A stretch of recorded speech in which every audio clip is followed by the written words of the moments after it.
नमस्कार, बहुत स्वागत है आपका। मैं हूं आपके साथ ऋतु ज्ञानवानी। इस वक्त लाइव तस्वीरें आपको दिखाएंगे। प्रेस कॉन्फ्रेंस कर रहे हैं सीएम भूपेश बघेल, क्या कुछ कह रहे हैं सुनिए। हम नटराज के रूप में करते हैं, ध्यान मग्न शिव की भी आराधना करते हैं।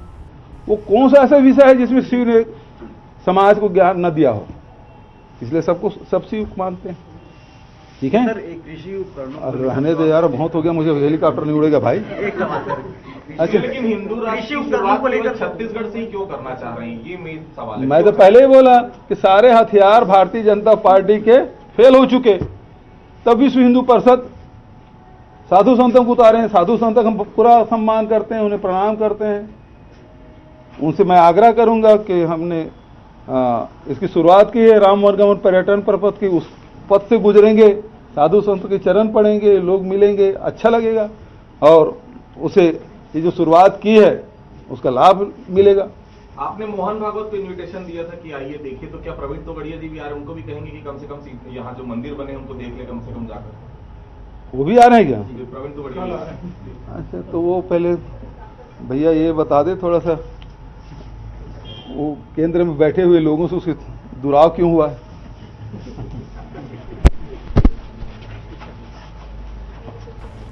तो ये तस्वीरें आप देख रहे थे। राजिम माघी पुन्नी के समापन समारोह में सीएम भूपेश बघेल पहुंचे हुए हैं और प्रेस कॉन्फ्रेंस वो कर रहे थे। आगे बढ़ते हैं, बात करते हैं हिंदू राष्ट्र की मांग को लेकर विश्व हिंदू परिषद का छत्तीसगढ़ में आज से अभियान शुरू हो चुका है। वीएचपी के अभियान में देश भर से साधु संत छत्तीसगढ़ पहुंचे हैं। प्रदेश के चारों दिशाओं से साधु संतों ने पदयात्रा की शुरुआत की। प्रदेश के 4 शक्तिपीठों दंतेवाड़ा की दंतेश्वरी, रतनपुर की महामाया, डोंगरगढ़ की बमलेश्वरी और चंद्रहासिनी मंदिर से साधु संत पदयात्रा कर शुभारंभ उन्होंने किया है। यात्रा के दौरान साधु संत झुग्गी झोपड़ियों में भी जाएंगे। हर दिन ये लोग 20 से 25 किलोमीटर की यात्रा करेंगे। 19 मार्च को रायपुर में यात्रा का समापन होगा। समापन के दौरान रायपुर में धर्म सभा का आयोजन किया जाएगा, जिसमें आने वाले लोगों को हिंदू राष्ट्र की शपथ दिलाई जाएगी।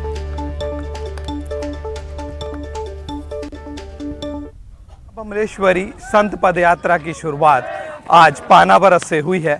जो ये पदयात्रा रायपुर तक चलेगी और इस पदयात्रा का उद्देश्य हिंदू सनातन धर्म के लोगों को आपस में जोड़ना है और इस पदयात्रा की शुरुआत यहाँ से हुई है। और हम आपको बता दें कि यह पदयात्रा 19 मार्च तक चलेगी, जो रायपुर में जाकर समाप्त होगी। साथ ही आपको बता दें कि छत्तीसगढ़ की 4 जगह से इस पदयात्रा की शुरुआत की गई है। राकेश यादव, न्यूज़ 18, राजनांदगांव। बलरामपुर जिले के रामानुजगंज से कल से संतों की यात्रा शुरू होने जा रही है। विश्व हिंदू परिषद की अगुवाई में संतों की यात्रा प्रारंभ की गई है। यात्रा में शामिल होने पहुंचे संतों का विश्व हिंदू परिषद के पदाधिकारियों कार्यकर्ताओं ने जोरदार स्वागत किया। संत यात्रा बलरामपुर जिले के रामानुजगंज से होकर रायपुर के लिए प्रस्थान करेगी। इस यात्रा को मां महामाया यात्रा नाम दिया गया है, जो 19 फरवरी से चलकर 19 मार्च को रायपुर में समाप्त होगी। यात्रा में शामिल हुए गोरखधाम, गोरेला, पेंड्रा के संत यात्रा की विस्तार से जानकारी उन्होंने दी है।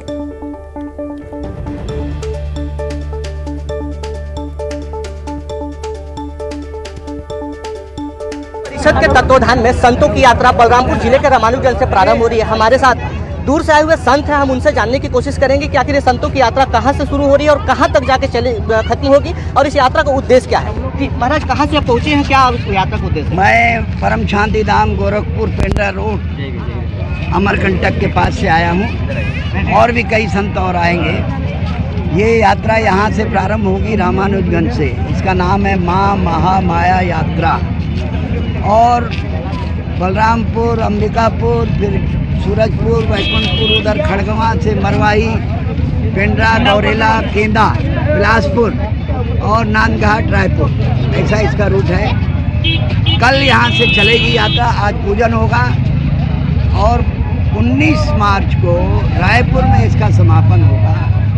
ये यात्रा हमने जो निकाली है संतों ने, छत्तीसगढ़ में जो एक प्रकार से भेदभाव है, ऊंच नीच हुआ है, हम हिंदू नहीं हैं, इस प्रकार का विषय कुछ लोगों में जाता है। मतांतरण हो रहा है, लव जिहाद हो रहा है, लैंड जिहाद हो रहा है और सांस्कृतिक प्रदूषण है। ये राम का ननिहाल है, लेकिन यहाँ पाश्चात्य संस्कृति का एक प्रभाव बढ़ता जा रहा है। तो इस प्रकार से एक जन जागरण करके हम चाहते हैं कि इन सब चीज़ों का समाप्त होकर हिंदुत्व का जागरण होना चाहिए और इस माध्यम से हम हिंदू राष्ट्र की मांग को प्रबल करना चाहिए। हमारे साथ विश्व हिंदू परिषद के भी कुछ सदस्य पदाधिकारी हैं, उनसे जानेंगे यात्रा को कहाँ से प्रारंभ करना है, क्या है। यात्रा अपने बलरामपुर जिला में महामाया मंदिर से प्रारंभ होगी और जगह जगह स्वागत का कार्यक्रम है। जैसे यहाँ से चलेगी आरागाही में होगी, तातापानी में दोपहर भोजन वगैरह है, फिर रात्रि विश्राम बलरामपुर शिवगढ़ी में है। इसी तरह से यात्रा चलते चलते अंबिकापुर जिला में प्रवेश करेगी। इसका उद्देश्य आखिर क्या है? इसका उद्देश्य है हमारा सनातन धर्म हिंदुत्व को जागरण करना। जो हमारे परिवार के लोग, अपने धर्म के लोग, जनजाति समाज के लोग जो अनजान पूर्वक किसी ने बहका कर फुसला कर अपने धर्म में से वंचित करवा रहे हैं, उनको जागृत करना इसका उद्देश्य है। तो ये हमारे साथ संत थे जो बाहर से आए हुए थे। आज से संतों का समागम प्रारंभ हो चुका है और कल से इसकी यात्रा प्रारंभ होगी। सूरज कुमार गुप्ता, न्यूज़ 18 बलरामपुर। साधु संतों की पदयात्रा को लेकर मंत्री कवासी लखमा ने बड़ा बयान दिया है। उन्होंने कहा कि साधु संत महंगाई, बेरोजगारी, गरीबी, रोजी रोटी पर बात करेंगे तो उनका स्वागत है। उन्होंने कहा कि झुग्गी झोपड़ी के लोगों को साधु संत बताएं कि महंगाई कितनी बड़ी है तो वो इसका स्वागत करेंगे, नहीं तो फर्जी नहीं करेंगे।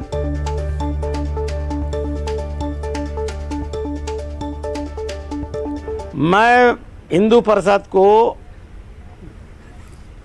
बधाई देता हूं। पहले जोगड़ी जोपी में जाके वो गैस का रेट को बताए क्या रेट है, डीजल का रेट बताए क्या रेट है, सवाल का रेट क्या है, जीएसटी कहाँ लगा है बताए, और स्वागत करेंगे। ये फर्जी नेतागिरी करेंगे तो हम निंदा करेंगे।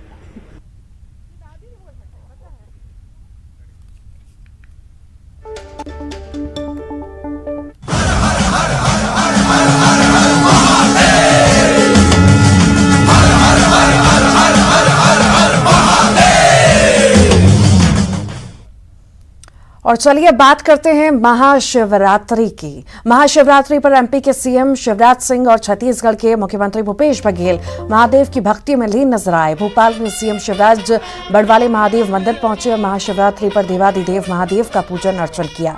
तो वहीं रायपुर के महोबा बाजार में मुख्यमंत्री भूपेश बघेल महाशिवरात्रि पर शिवलिंग की प्राण प्रतिष्ठा में शामिल हुए। सीएम भूपेश बघेल ने भोलेनाथ से राज्य के लोगों की सुख समृद्धि की कामना की। उन्होंने प्रदेश के लोगों को शिवरात्रि की शुभकामनाएं भी दी।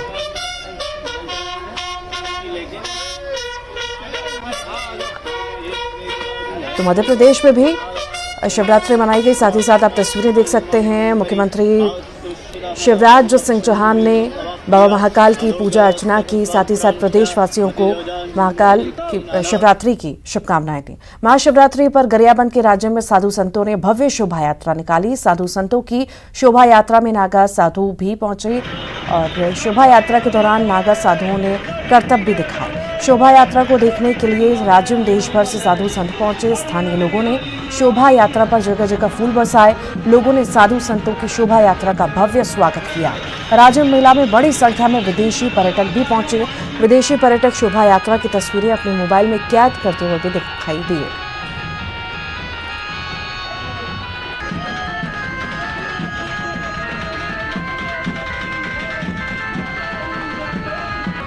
महाशिवरात्रि पर राज्य में पहुंचे साधु संतों द्वारा भव्य शोभा यात्रा निकाली गई है और इस भव्य शोभा यात्रा में सबसे पहले नागा साधुओं को आप देखिए जो अखाड़े की प्रस्तुति दे रहे हैं और तमाम अलग अलग देश के अलग अलग हिस्सों से यहाँ पर साधु संत पहुंचे हैं और आज राज्य माघी पुण्य मेला 2023 का समापन है। इस मौके पर महाशिवरात्रि के दिन ये तस्वीरें आप देखिए काफी भव्य अंदाज में, काफी शानदार तरीके से भव्य शोभा यात्रा निकाली गई है जिसमें बड़ी संख्या में साधु संत मौजूद है। सबसे पहले नागा साधु यहाँ पर मौजूद है जो दत्तात्रेय महाराज की शोभा यात्रा निकाले हैं और तमाम साधु संत यहाँ पर पहुंचे हैं जिनका स्वागत फूलों से किया जा रहा है और हर हर महादेव के नारे लगाए जा रहे हैं। तो पूरा जो राजीव नगरी है वो भक्तिमय माहौल में डूबा हुआ है।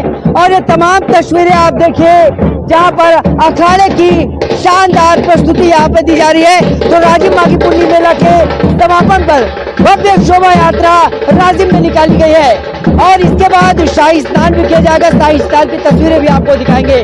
न्यूज़ 18 के लिए राजिम गरियाबंद से शेख इमरान। महाशिवरात्रि पर पूरा प्रदेश शिवमय हो गया है। शिवालयों में भक्तों की सुबह से ही भीड़ लगी है।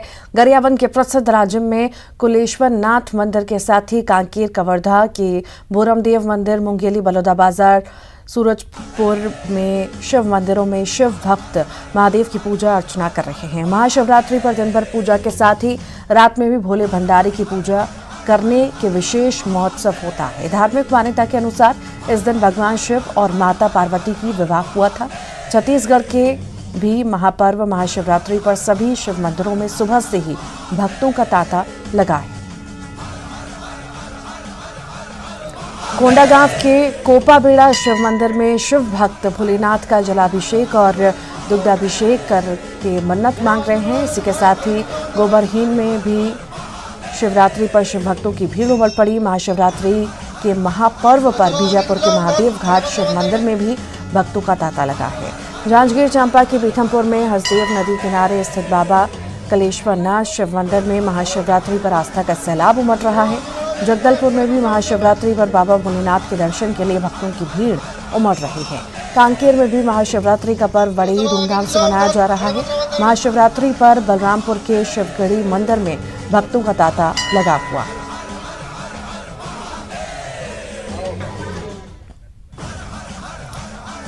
भिलाई में भोले बाबा की भव्य बारात निकाली गई। राज्यसभा सांसद सरोज पांडे ने शिवालय में भोलेनाथ का अभिषेक किया और विधि विधान से पूजा अर्चना की।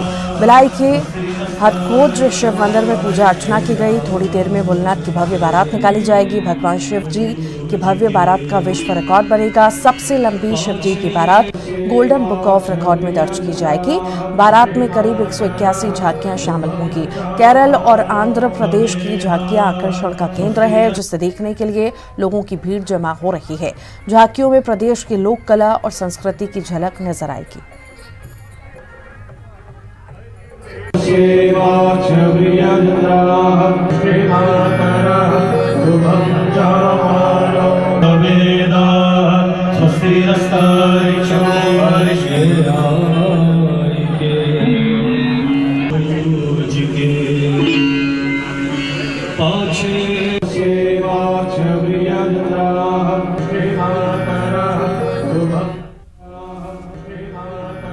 और ज्यादा जानकारी के लिए मिथिलेश हमारे साथ जुड़ गए हैं। मिथिलेश, जगह जगह जयकारे गूंज रहे हैं बाबा भोलेनाथ के और भक्त लीन हैं भक्ति में। आप तस्वीरें दिखाइए, इस वक्त आप कहां मौजूद हैं और आज झांकी भी निकलने वाली है, यात्रा भी निकलेगी, आखिर किस तरह की तैयारियां हैं और क्या कुछ खास है, दिखाइए।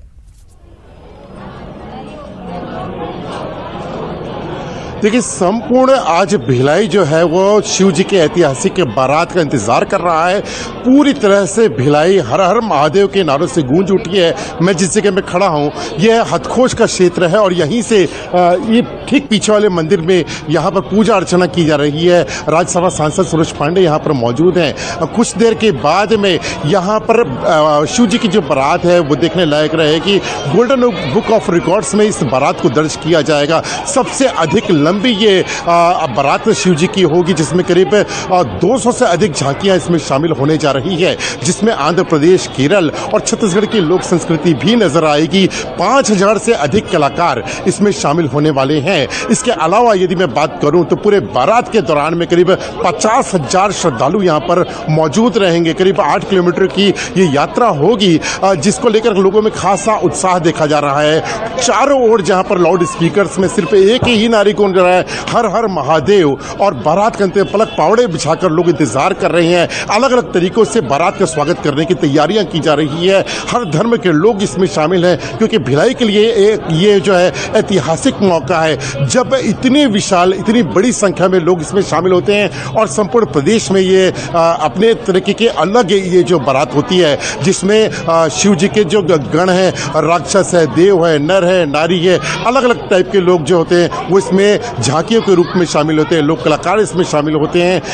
आकर्षक लाइटिंग होती है, तो बेहद ही खास ये झांकी रहने वाली है। इसकी शुरुआत लगभग हो चुकी है, सारे कलाकार तैयार हैं, बस कुछ ही देर के बाद में ये झांकी निकलेगी, जिसका लोग बेसब्री से इंतजार कर रहे हैं। जी जी, बहुत बहुत शुक्रिया मतलब इस जानकारी को साझा करने के लिए। राजनांदगांव से बड़ी खबर है, नशे के कारोबारियों पर शिकंजा कसा गया है। शराब की तस्करी करते 4 आरोपी गिरफ्तार हुए हैं। आरोपियों के पास से 180 पेटी अंग्रेजी शराब जब्त हुई है। अवैध शराब के साथ 2 वाहन भी जब्त किए गए हैं। सोमनी थाना और डोंगर गांव थाना क्षेत्र का यह मामला आपको बता रहे हैं।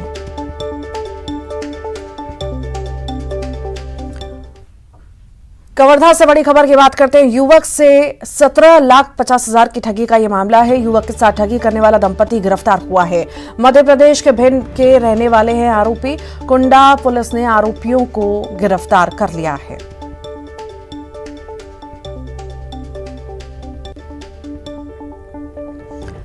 छिंदवाड़ा में कथावाचक देवकीनंदन ठाकुर का बड़ा बयान सामने आया। कथा के दौरान उन्होंने कहा कि जब तक जनसंख्या नियंत्रण कानून ना लागू हो तब तक हर सनातनी 5 बच्चे पैदा करे।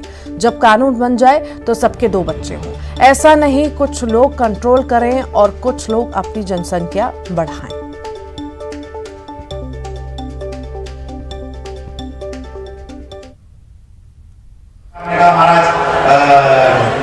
काफी तुम्हारे महात्मा लोग कहते हैं कि 10-10 बच्चे पैदा करो, तो ये कैसे जनसंख्या नियंत्रण होगी। हमने कहा तो हमारी वीडियो देखो, उससे बाद में पूछोगे तुम्हारा अगला क्वेश्चन क्या होगा, हम जानते हैं तो क्या होगा। मैं तुम ये कहोगे, आप भी तो कहते हो, हम भी बोल चुके कई बार, आप ये कहोगे। तो सुनो, जब तक जनसंख्या नियंत्रण कानून न बने तब तक कह रहे हैं, और जब सबके बन जाए, नियंत्रण कानून बन जाए, जनसंख्या कंट्रोल में हो जाए, तो सबके 2 बच्चे छोड़ा हो जाए, सब कहीं हो। अब ऐसा नहीं कि कुछ को खुला साड़ छोड़ दोगे, तुम कुछ भी करते रहो, और कुछ को कहने तुम कंट्रोल नहीं रहो, ऐसे कैसे काम चलेगा, अनबैलेंस हो जाएगा मामला। और मैं फिर बता रहा हूं, ये देश तभी तक सेकुलर देश रहेगा जब तक सनातनी बहुसंख्यक है। नोट कर लेना इस बात को, और मैं किसी द्वेष से नहीं बोल रहा हूं। पूरे ब्रह्मांड का जो पृथ्वी पे जितनी भी कंट्री हैं, उन सबका भूगोल खगोल पढ़ लो, जहां सनातनी नहीं है उनकी कंट्रियों की हालत देख लो तुम। इसलिए जहां जहां सनातनी अधिक संख्या में होंगे वहां सब प्यार से रह सकेंगे, और जहां सनातनी बहुसंख्यक नहीं रहे वहां पर कोई भी आपस में लड़ पाएंगे, वो कोई चैन से नहीं रह पाएगा। इसलिए कह रहा हूं, भगवान की कृपा मनाओ, 5-5 गोद में खिलाओ,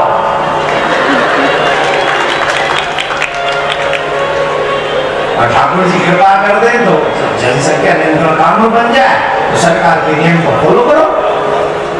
हम तो कहेंगे सही है कि नहीं, गलत तो नहीं बात, हम तो सही कहते हैं, यहां बैठ के गलत कैसे कह सकते हैं। हम अपने सनातनियों का हित चाहते हैं, इसीलिए तो सनातन यात्रा निकाल रहे हैं। जिन जिनको यात्रा में सम्मिलित होना हो, यहाँ वहां जहां कहा आप जहां हो सनातन में सम्मिलित हो जाओ, यात्रा में सम्मिलित हो जाओ, और सब सनातनी एक होकर अपने भारतीय संस्कारों को आगे बढ़ाओ। और इसी पर ज्यादा जानकारी के लिए सहयोगी राजेश कारमिले हमारे साथ जुड़ गए हैं। राजेश, कथावाचक देवकीनंदन ठाकुर ने बड़ा बयान दे दिया है। उन्होंने साफ तौर से कहा है कि हर सनातनी 5-5 बच्चे पैदा करे जब तक कानून नहीं बन जाता, जनसंख्या कानून।